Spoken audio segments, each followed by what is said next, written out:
Hi, I'm Chris Hobdell, Managing Director and founder member of the Manx charity, the Archibald Knox Forum. This is the fifth film in the series, and it's entitled Late 19th Century and Early 20th Century Industrial Espionage, with examples of design stealing.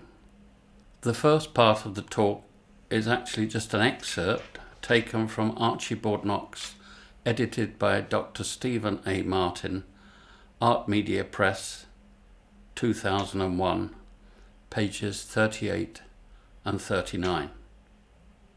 As early as 1896, the pages of The Studio, which is a magazine, had reproduced copperware by the art metalwork class in the village of 5 Mile Town, County Tyrone. Further articles on 5 Mile Town appeared in 1897 and 1898, and The Queen, the ladies' magazine, reviewed and reported Irish productions, exhibitions and artist craftsmen with an almost religious fervour between 1895 and 1896. It should not be surprising to discover that objects of an identical feel and nature were being offered in the pages of Liberty & Co. catalogues. These, however, were not being produced by 5 Mile Town metalworkers. Rather, Liberty & Co. had items copied in Birmingham in an attempt to compete, but at a much lesser cost, with the success of the small independent groups of craftsmen. C.R. Ashby was furious what he saw as a flagrant disregard for the craftsman and his livelihood. In a thinly veiled attack on Liberty & Co., he gave a typical example. Some years ago, I designed and made a silver brooch. It was exhibited at the Guild's depot in Brook Street.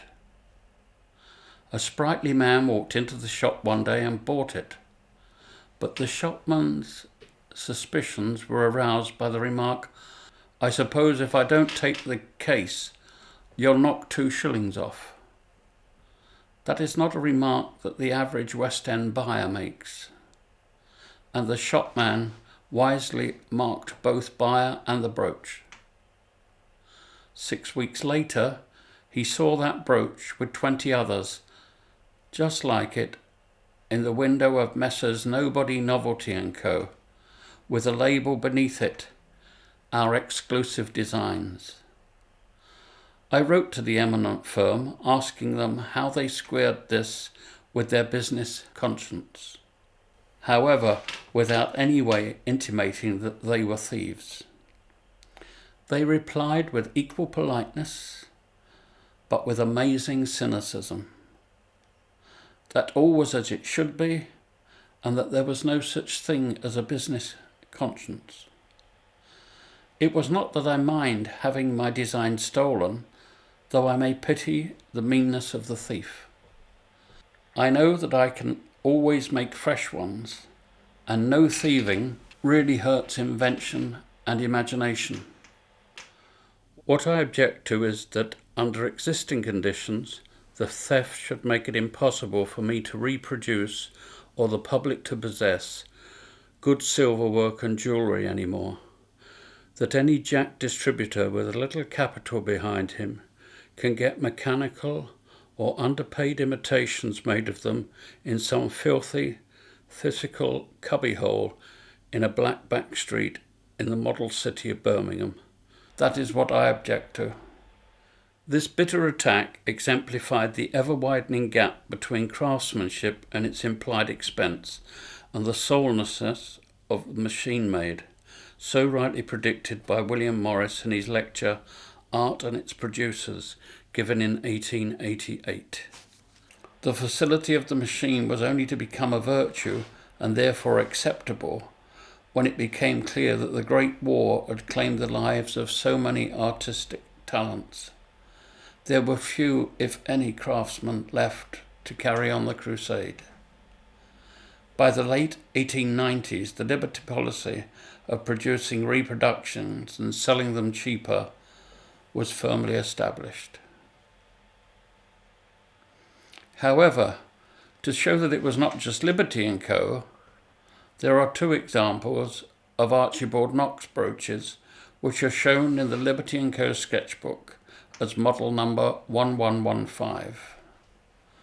There are at least two variations of the brooch, as can be seen on the screen, in Archibald Knox by Dr. Stephen A. Martin, Art Media Press 2001, page 266.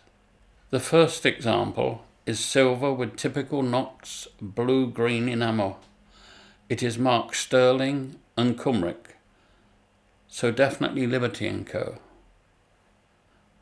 However, I have seen different coloured enamels on this model. The second example is the same design, made in silver with bigger and slightly different coloured enamels. As can be seen from the two examples in Dr. Martin's book, the size of the enamel does vary. The markings on the second example are very different. The hallmarks say JMB, there's a lion, 3 wheat sheaves, and the letter being a very curly B. So we will now do a little bit of detective work. 3 wheat sheaves denotes the assay office in Chester. This assay office was opened from 1701 and closed in 1962. So who was JMB? If we go to silvermakersmarks.co.uk, there he is, John Millward Banks. The lion we know as for sterling, British silver, 925 out of 1,000 parts purity. The 3 wheat sheaves, as we've discussed, is the assay office in Chester, and the curly B must be the date letter. And if we look up silvermakersmarks.co.uk/dates/Chester, we will find the date to be 1902. So here we have John Millward Banks making an Archibald Knox Liberty & Co. brooch in 1902. Why Chester?